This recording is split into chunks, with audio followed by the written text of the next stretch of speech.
على حبه مسكينا ويتيما وأسيرا. The first of our loud salawat in honor of Rasulullah Muhammad sallallahu alayhi wa alihi wa sallam. Allahumma salli ala. The second in honor of Amir al-Mu'mineen Ali ibn Abi Talib.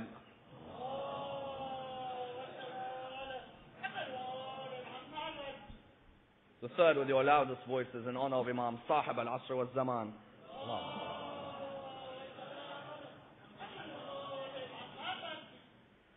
Respected scholars, brothers and sisters, Assalamu alaikum wa rahmatullah wa barakatuh.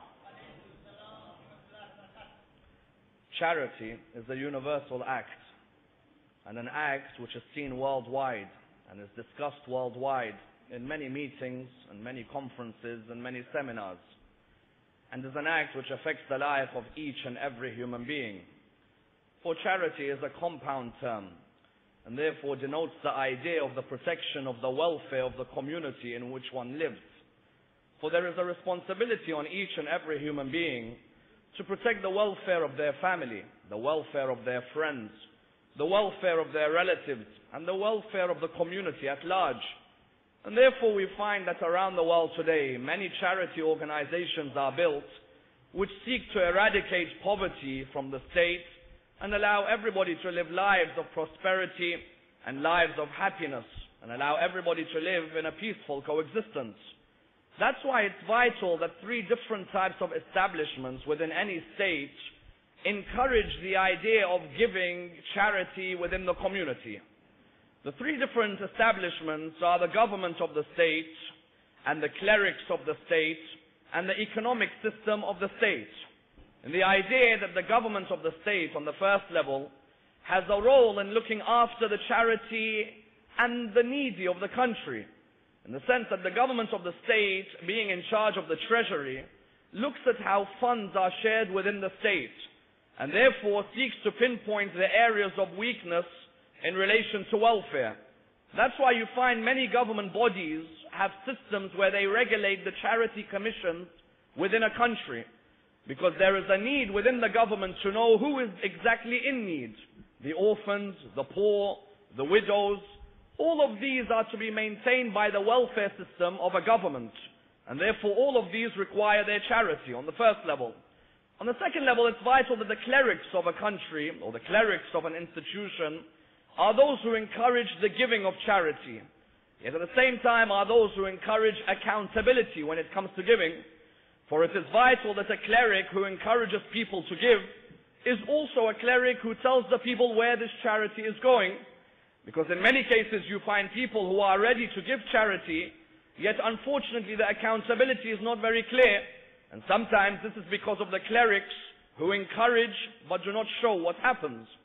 On the third level, the economic system of any country requires a protection of the welfare of the country. And this is where charity comes in. Because the economic system seeks to bring equilibrium between the rich and the poor of that country, between the rich and the needy of the country, between the rich and the different classes of the country. And therefore, all great economic systems are those which seek to look after the welfare of the community. That's why we find around the world today that there are many charity establishments which are revered as being those which constantly work to provide for a better community. Charities such as Amnesty International, charities such as Oxfam, and other charities continuously through voluntary work try and help people within communities and try and eradicate poverty from the world in which we live. And that's why we find that every government will look after a particular group of people in order that the charity of that country is spread in the best way possible. Therefore we find that charity is also a vital component of the religion of Islam. That the religion of Islam focuses on the idea of giving away from oneself in order that others in the community are able to prosper and live as happy a life as possible. That's why when we examine the concept of charity within the religion of Islam, we find that the concept of charity has a number of stages. Number one, there is that charity which is obligatory. Number two, there is that charity which is recommended. Number three, there is that charity of the night and there is the charity of the day. And number 4, there is a charity which continues even after you die. When we examine this, we would have examined the concept of charity in depth. Charity is translated in the Arabic language with the word sadaqah. And we find that this word sadaqah denotes the idea of maintaining the welfare of a community. Hence we find that sadaqah is of 2 types. There is a sadaqah which is wajib and a sadaqah which is mustahab. The sadaqah which is wajib is called in the Arabic language, it is known as zakat. And that sadaqah which is wajib is established within the furu' ad-din of the religion of Islam. The idea of the wajib type sadaqah or zakat was first established in Medina by Rasulullah Muhammad sallallahu alayhi wa sallam.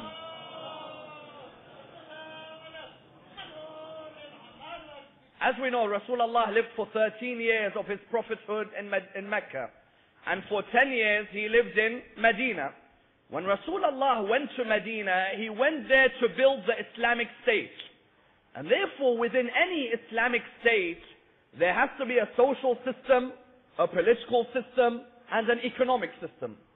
Because any great religion looks after the social aspects of its followers, the political aspects, and the economic aspects. Therefore, when Rasulullah established the Islamic state of Medina, part of establishing the state was to build the economic side of that state. And this was built through the wajib type of sadaqah known as zakat. That's why the verse was revealed as the obligatory verse of zakat in Surah 9 verse 103. خُذْ مِنْ أَمْوَالِهِمْ صَدَقَةً تُطَهِّرَهُمْ وَتُزَكِّيهِمْ بِهَا. Take from their wealth a certain amount of charity which purifies them and which cleanses them. If you look at the beginning of the verse, you find the exact intention behind the obligatory sadaqah. What is it? The Quran tells the Prophet, خُذْ مِنْ أَمْوَالِهِمْ صَدَقَةً. Take from their wealth sadaqah. The root word of the word sadaqah is sidq, meaning what? Meaning truthful. In other words, the idea was that when somebody gives sadaqah, the aim of giving that sadaqah was to give it truthfully. Give it not behind one's back, but with sincerity, because the human being has a tendency that when you tell them give, they think 100 times about it. Whereas when you tell them take, they take it straight away. One of the scholars, he narrates a parable where he explains this definition. He says one day a member of the community was stuck at the bottom of a well. When they were stuck at the bottom of the well, everybody in the community became sad. As in, this person stuck in the bottom of the well.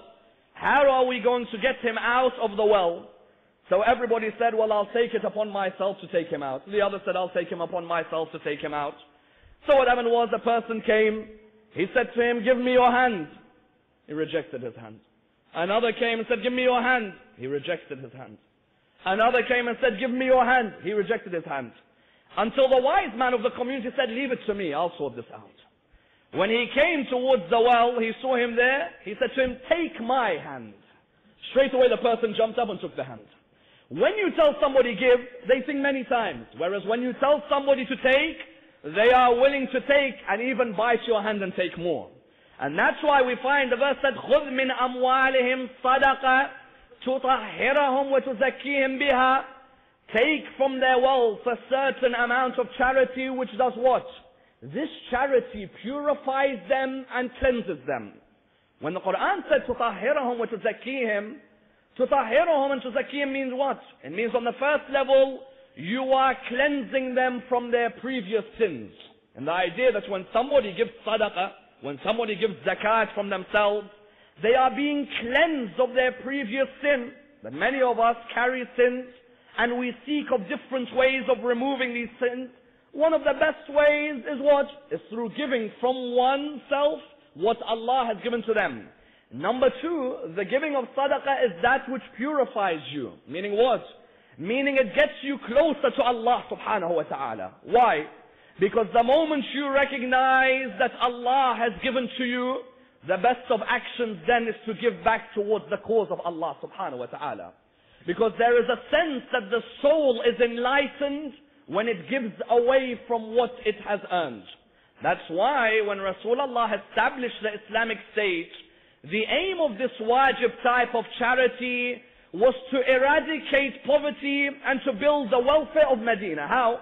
In Surah 9 verse 60 of the Quran, Allah subhanahu wa ta'ala says, إنما الصدقات للفقراء والمساكين والعاملين عليها والمؤلفة قلوبهم وفي الرقاب والغارمين وابن السبيل وفي سبيل الله وابن السبيل. What does the Quran say? That the sadaqat are for whom? This charity that the state collects, who is it for? Number one, it's for the fuqara. The fuqara being whom? The fuqara being those people who are poor. Then number two, masakeen. Masakeen are the needy of the community. People like orphans, widows. These people all fall under the masakeen.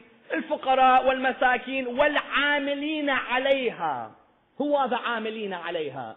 عاملين عليها are those who work in the administration of the Islamic State. You see, not only does that zakat in Bayt al-Mal go towards the poor, it then goes to the needy and those who work in the administration of the Islamic State. Then the Quran said, وَالْمُؤَلَّفَةِ قُلُوبُهُمْ. الْمُؤَلَّفَ قُلُوبُهُمْ are those whose hearts are inclined towards the truth. There are a certain group of people who one may say are on the borderline. Their hearts are inclined towards the truth, and an encouragement is given from the treasury to bring them, not only bring them, cement them on the truth. وَالْمُؤَلَّفَةِ قُلُوبُهُمْ وَفِي الرِّقَابِ. الرِّقَابِ are those people who are captives. وَالْغَارِمِينَ. غَارِمِينَ are those people in the Islamic State who have a loan which they cannot pay off. Sometimes in an Islamic State, somebody has a loan which they cannot pay off, they are in debt. Therefore, that's another category who the treasury of the state will look after. Then it says, وَفِي سَبِيلِ اللَّهِ وَابْنَ السَّبِيلِ. Ibn al-Sabil, we read many times in the Quran, is the person who is now lost on a journey, or is succumbed in a certain part of a journey. That person is provided with a certain amount of help. Therefore, the aim of the Islamic treasury was what?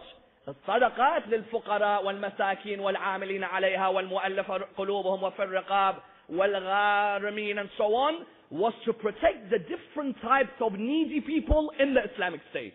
Because imagine now you build an Islamic State, there are going to be different classes of people and different levels of people.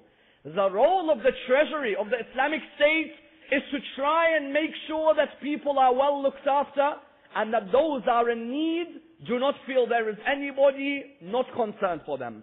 That's why when this wajib type of sadaqah known as zakat was instituted, it was instituted with the idea that everybody had to pay on a certain amount of that which they owned. For example, on gold, on silver, for example on camels and cows and sheep, for example on wheat and barley and raisin. They had to pay a certain amount. Rasulullah would ask certain people of his administrative system to go and collect this type of charity. They would go as workers of the administrative system and collect the wajib type of charity. Why? I cannot come and force you and put a gun on your head to pay this wajib type of charity.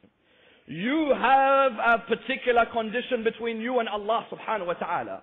Your Lord has asked you. Salah is wajib on you. Saum is wajib on you. Zakat is wajib on you. And therefore I am asking you to pay these. What happened was Rasulullah would send people from different tribes and they would have to go and collect this type of charity. One day there used to be a companion of Rasulullah by the name of Tha'lab al-Ansari. Tha'lab al-Ansari would be amongst the companions who would come and pray behind Rasulullah every day. Fajr, he's there. Dhuhr, he's there. Asr, he's there. Maghrib, he's there. Isha, he's there. But when he'd finish, he would come to Rasulullah and say, Ya Rasulullah, would you not pray to Allah to make me rich? Pray to Allah. I want to be rich. As in, it's a dream of all of us to be rich.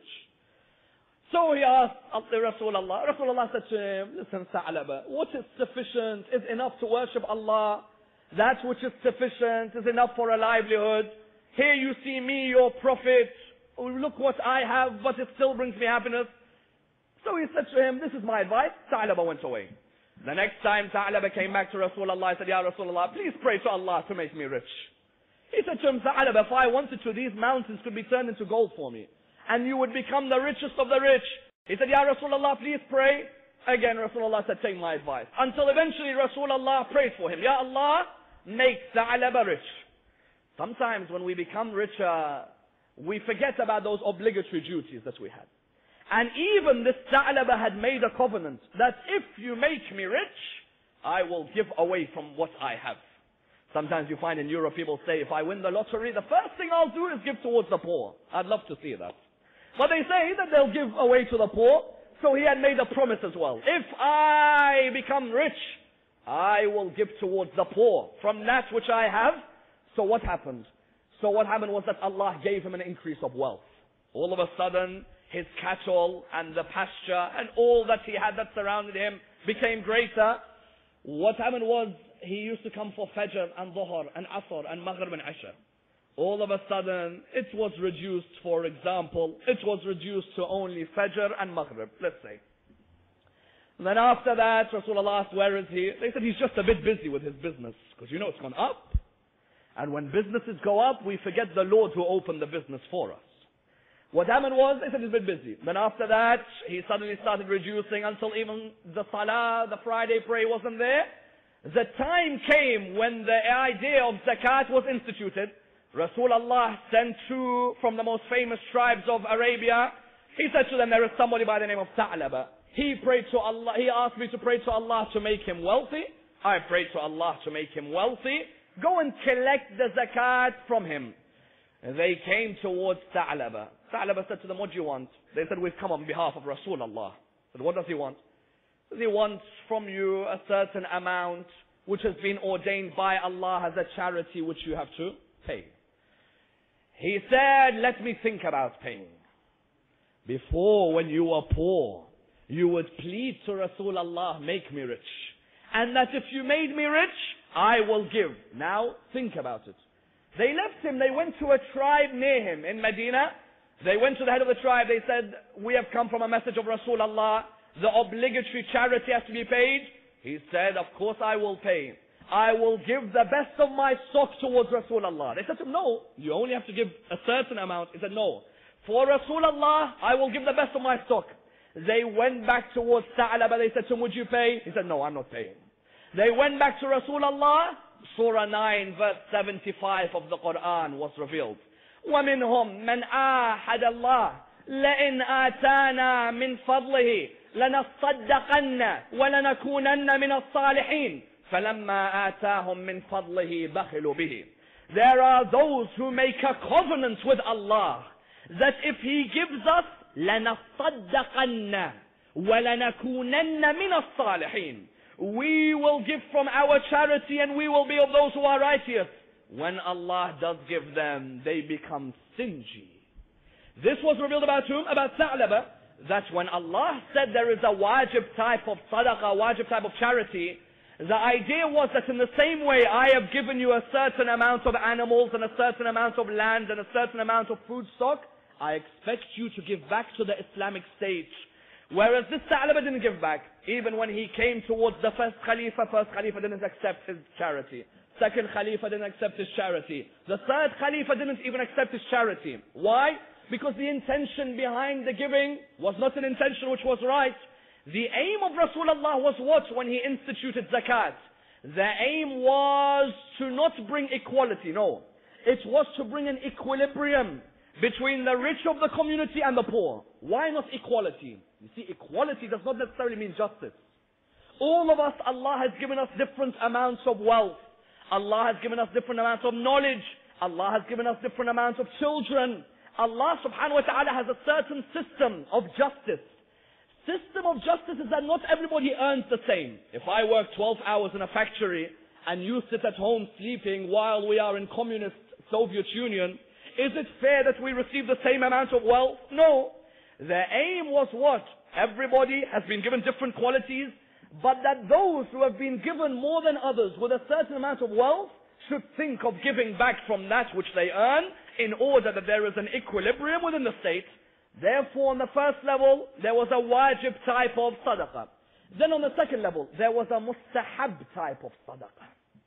A mustahab type of sadaqah is one which is recommended, not one which is obligatory. As in this mustahab type of sadaqah, Allah does not say if you don't give, you have committed a sin. No. Allah subhanahu wa ta'ala offers you the option of giving away from yourself. But it has a beautiful philosophy. What is the philosophy? The philosophy is recognition of one of the attributes of Allah being al-mu'ati. In the munajat of Amir al-Mu'mineen, we read a line every Shahr Ramadan where he says in the dua, Mawlaya ya Mawlaya, Anta al-mu'ati wa ana as-sa'il, wa hal yarhamu as-sa'il illa al-mu'ati. My master, oh my master, you are the giver and I am the one who begs. Who is there for the one who begs except the giver? Meaning what? Allah subhanahu wa ta'ala does not have to share with us this kingdom. It's His mercy that He allowed the human being to share this kingdom. It's not obligatory on Allah subhanahu wa ta'ala to give us. In Munajat Sha'baniya, what do we say? Ya man yu'ti man yas'aluhu wa man lam yas'aluhu. Oh you who gives, the one who asks and the one who doesn't ask. Allah subhanahu wa ta'ala, sometimes He gives to those who ask. You may pray in the night, Ya Allah, give me an increase in X. Allah gives you. But there are some who don't even ask Allah, yet He still gives from Himself. Why? Because this attribute of being al-mu'ti is an attribute that should be manifested in the soul of every Muslim. Every Muslim has to try and be a reflection of Allah's attribute on earth. Meaning what? Meaning he has to be a reflection in the same way Allah gives without us asking. Sometimes it is our duty to give without people asking. We shouldn't just think khums is wajib, zakat is wajib, sadaqah for example is wajib, therefore I will only give my wajib and that's it. Because some Muslims have the mentality, that which is wajib I will do. Mustahab, give it to someone else, I'm not interested. Whereas the highest level of the soul is when the soul is willing to not only perform the wajibat, but the soul is also to perform that which is mustahab. That's why the ulama say in the levels of taqwa, that one of the lowest levels of taqwa is performing the wajibat. But one of the highest levels of taqwa is when a person also performs the mustahab. That's why you find Al-Muhammad in throughout their lives would look to give a mustahab form of charity, a recommended form of charity. But they wouldn't look for a reward in return except the pleasure of Allah subhanahu wa ta'ala. And not only that, they would give us particular conditions on the mustahab type of charity. Let's look at some of these conditions, how they were given to us by Ahlul Bayt. Number one, the first type of condition they tell us is that when you give away mustahab charity, give away that which you love the most. Why? The Quran said what? لَن تَنَالُوا الْبِرَّ حَتَّى تُنْفِقُوا مِمَّا تُحِبُّونَ. You will never achieve righteousness until you give away that which you love the most. The first type of mustahab charity which you give away, something which is recommended, not obligatory, is to give away that which you love the most. And sometimes it astonishes me, when we give away charity, sometimes you find someone's given away a shoe which an animal in the street will not wear. As it has more holes in the front than you'll find in a fishing net. This shoe which you look at it and say, I'm giving this away as a charity. Which human being will wear it? As in, unless somebody wants an injury in the streets, no human being will wear that type of charity. Sometimes we give away a jumper which is ripped, a shirt which looks like the color which no human being will ever wear. You'll find people who give away things, whereas Ahlul Bayt taught us number one, لَن تَنَالُوا الْبِرَّ حَتَّى تُنْفِقُوا مِمَّا تُحِبُّونَ. What did they mean? They meant that give away that which you would want to be given if you were in need as well. Would you like it if somebody gave you those things? If you would, give them away. If you don't, then why are you giving it to the world? That's why you find the Lady of Light. On the night of her wedding with Amir al-Mu'mineen, she was in her house. She, like any other bride, would want a dress, which is a dress which looks nice and suitable for a bride. Originally, she had a dress which was patched up. But then, she was given a dress which was beautiful until somebody came and knocked at her door. When they came to knock at her door, she answers the door. The person says, I am in need, O house of Rasulullah, O house of the family of Rasulullah, would you give me something? She is about to give away her old dress. Then she remembers the verse. لن تنالوا البر حتى تنفقوا مما تحبون. You'll never achieve righteousness until you give away that which you love. She thought, I am Fatima, daughter of Muhammad. If I truly want to achieve righteousness, then I should give away the dress which is nice and beautiful, not the old one. Which bride would give away her most beautiful dress? There are some today who will fight with their husbands why the dress is not the one she wanted. Whereas look at Fatima. Fatima is willing to give away. Why? Because the first area of the mustahab charity is to give away that which you love the most. Number one. Number two, when somebody gives away in secret, it is looked at with pleasure by Allah subhanahu wa ta'ala. You see, I may see somebody in the street. I don't need to tell the whole world I'm giving him sadaqah. Hey, you give him and walk. Because the greatest personalities in history were those who gave quietly. Only after they died did people say, he used to give me and nobody knew. Because there is more pleasure when you give away in secret than when you make everything public. That's why you found fifth Imam narrates that my father, after he died, when I was performing his ghusl, I saw on his back the marks of injury, the marks of bruising, and then I knew how much my father would give away in the night, and the bags that he would carry in the night. That's why fourth Imam had a cousin who used to abuse him. He used to say, Zayn al-Abidin gives to everybody but to his own cousin. Only when the Imam died did his cousin realize that for days I have not received charity from somebody who used to give it away in the night, until fifth Imam told him that used to be your cousin, Zayn al-Abidin. He would come in the middle of the night and give you, even though he knew in the daytime you used to abuse him. Number two. Number three, if you cannot give, point to someone who can. Somebody comes up to me, excuse me, can you give me something? No. Do you know someone who can? No. Many of us know people who can give. If you at that moment cannot give any sadaqah, then why not point in the direction of someone who can? When we want to build a school or a mosque or an imam barga, someone will come to us and say, I want some charity. Don't just say no. Say to him, maybe I can't give at the moment, but I'll point you to someone who can. Why? Because Islam is all about brotherhood. It's all about understanding each other and what we have. When you know somebody can give, point them to that person's house. I remember a narration where Rasulullah was sitting with his companions. They had just finished Salat al-Asr. When they finished, somebody entered the mosque and said, Ya Rasulullah, I am somebody who is poor and has nothing to eat. And I am somebody who is a wayfarer and I am lost. Ya Rasulullah, I am a stranger, help me.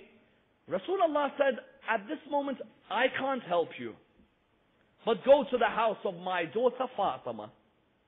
Did Rasulullah just say, no, I can't help you, please leave? No. Rasulullah said, I cannot help you, but I know a house which can. Go to the house of my daughter Fatima. So Rasulullah asked Bilal, he said, oh Bilal, go with this person to the house of Fatima al-Zahra. Go and let him go and ask at that house. Bilal al-Habashi accompanied that person. They went to the door of the house of Fatima al-Zahra. He called out from behind the door. He said, oh daughter of Rasulullah, Ya Ahla Bayt al-Nubuwah, I am asking you for some help. I am in need, I am poor, I am a stranger, please help me. When Fatima al-Zahra answered, what did she say? At first she said, let me look around at what I have. She turned around, she saw that there was some goat skin. Imam Hassan and Abu Abdullah used to sleep on some goat skin.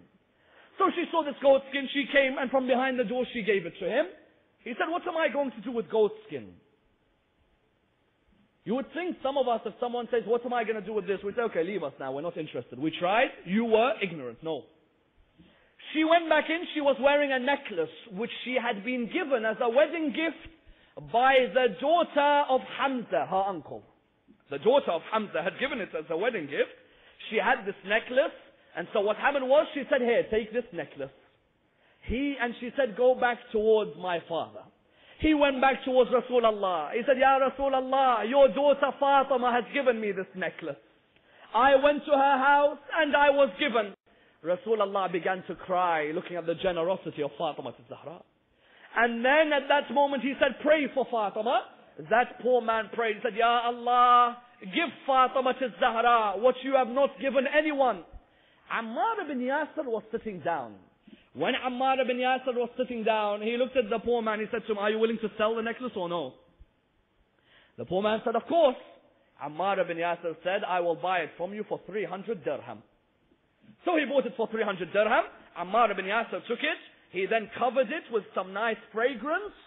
Ammar ibn Yasir used to have a servant by the name of Saham. He then said to Saham, he said, Saham, take this necklace and go towards Rasulullah and you will be freed.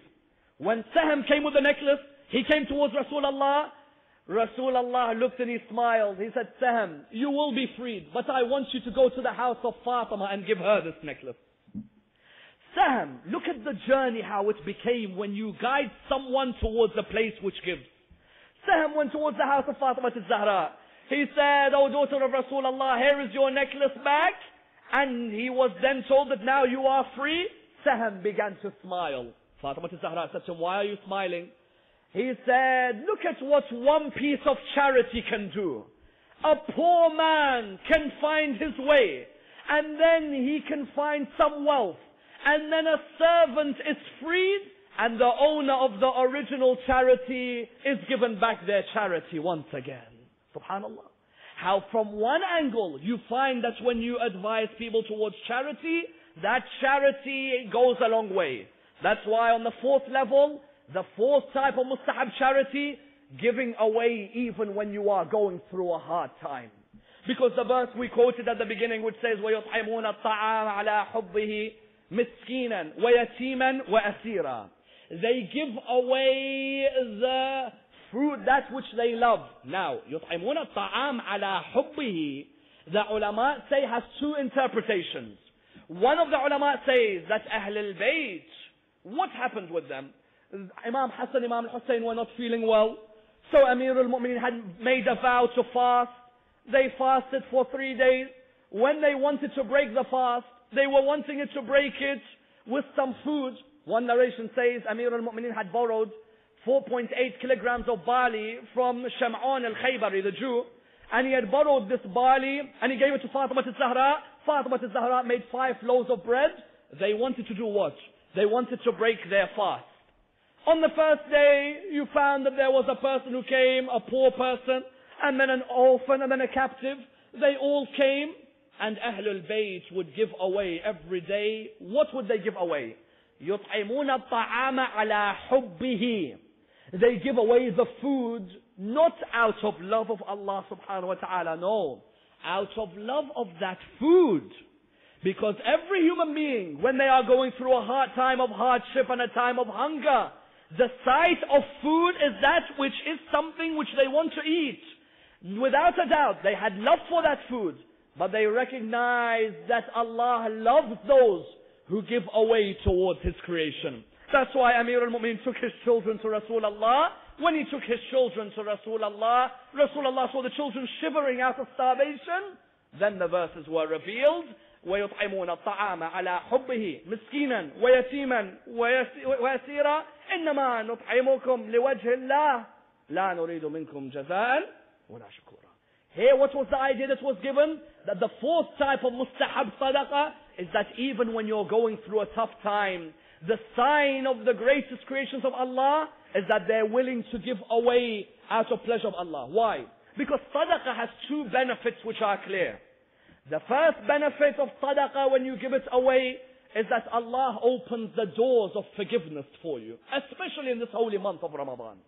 That when a person gives away sadaqah in this holy month, all those sins we have committed in the last 9 months, Allah subhanahu wa ta'ala opens that door of tawbah when He sees His creation is willing to look at the needs of His other creations. Number 2, sadaqah removes bala. And it removes tribulations. Many times we feel our community is going through a period of trials and tribulations. or it's going through a period of hardship. Or sometimes people say that that marriage broke because of a tribulation, because of the evil eye of the people. Well, the best approach when you feel you are going through hardship is to pay sadaqah every day. Why?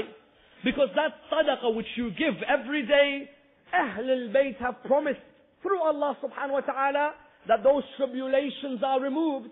Because in the same way you have taken a step towards Allah, Allah looks at those tribulations and removes them from you. That's why we find that sadaqah is an act which is not only for this world. Many imagine sadaqah, and when one gives away, many imagine sadaqah as being an act which is for this world. Then when we die and we go 6 feet under, they imagine that sadaqah ends. Whereas there is a sadaqah in the school of Islam known as sadaqah jariyah. Sadaqah jariyah, the baqiyat as-salihat, is that sadaqah which you give, but it is not seen in the form of money. No. What do we mean? Many people, when they hear the word sadaqah in the same way as the word rizq, they think it means money. No. One example of sadaqah is a good word which you say to someone.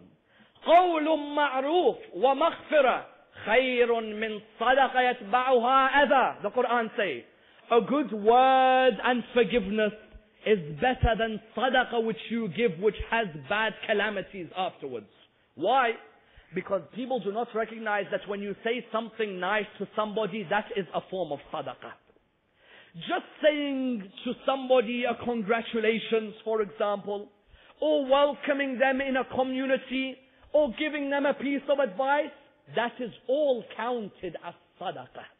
That's why, do you think somebody like Malik al-Ashtar sacrificed all that he had for Amir al-Mu'mineen for anything else except that the sadaqah of the advice Ali ibn Abi Talib used to give him?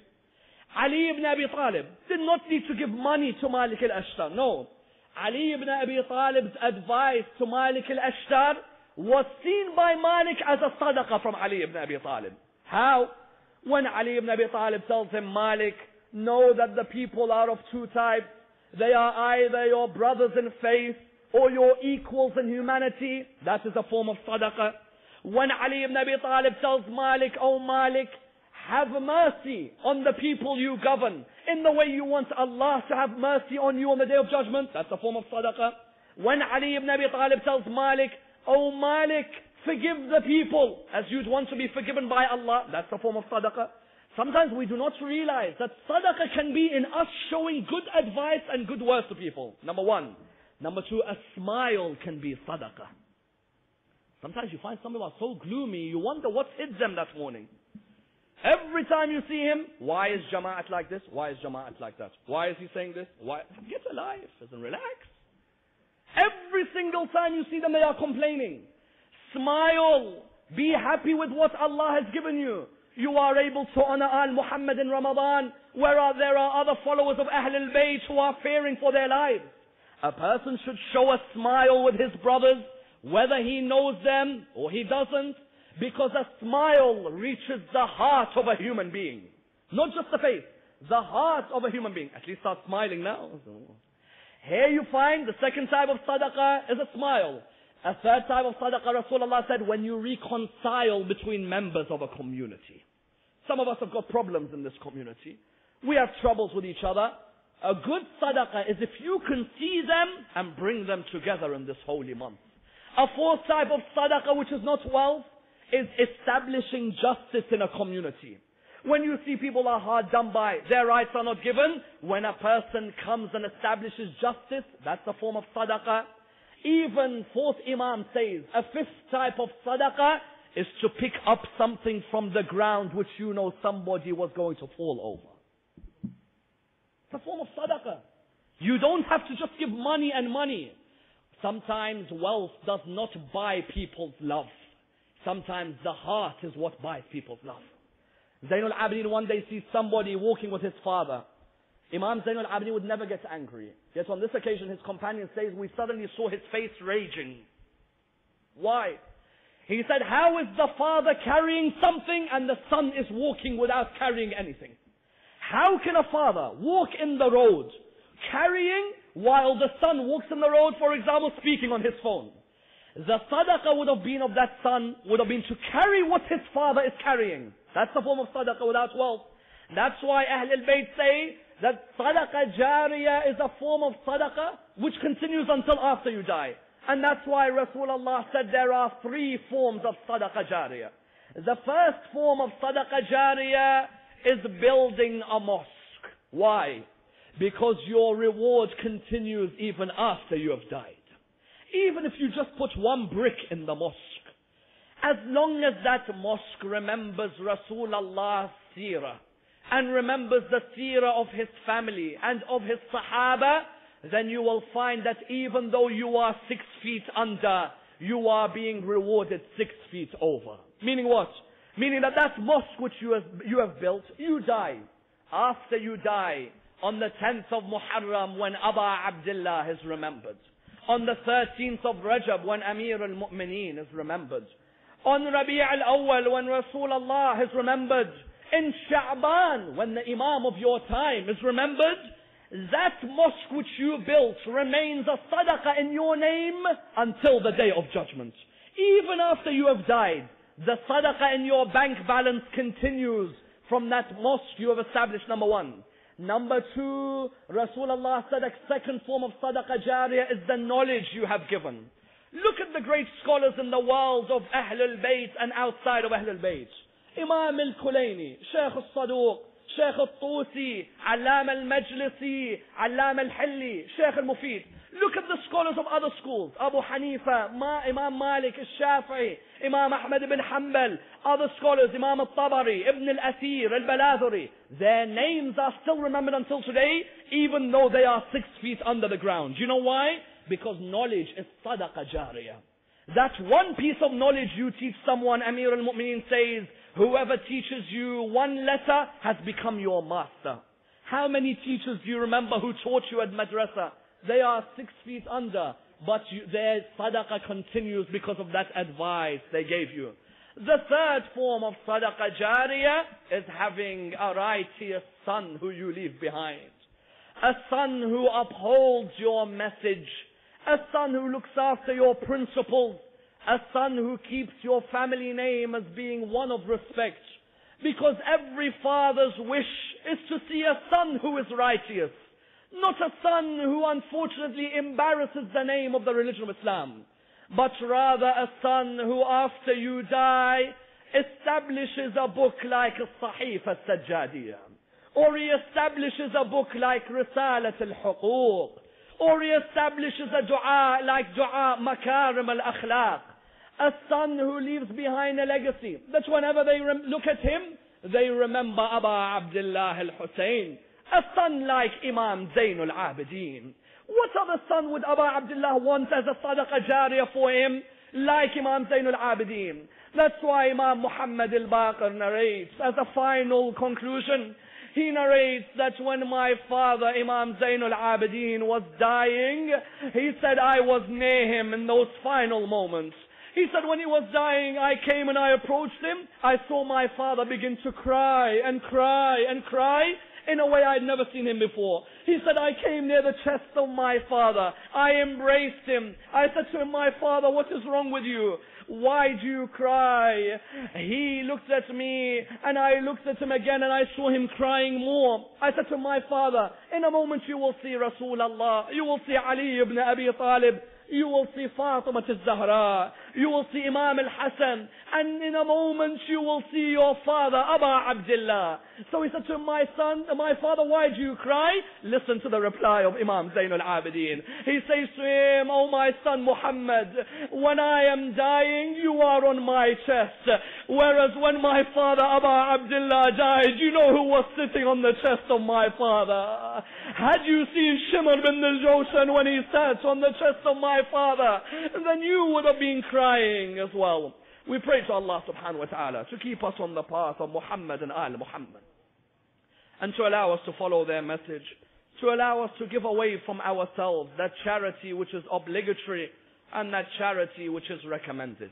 We pray to Allah subhanahu wa ta'ala to raise us with the Imam of our time and allow us to be amongst those who follow his message.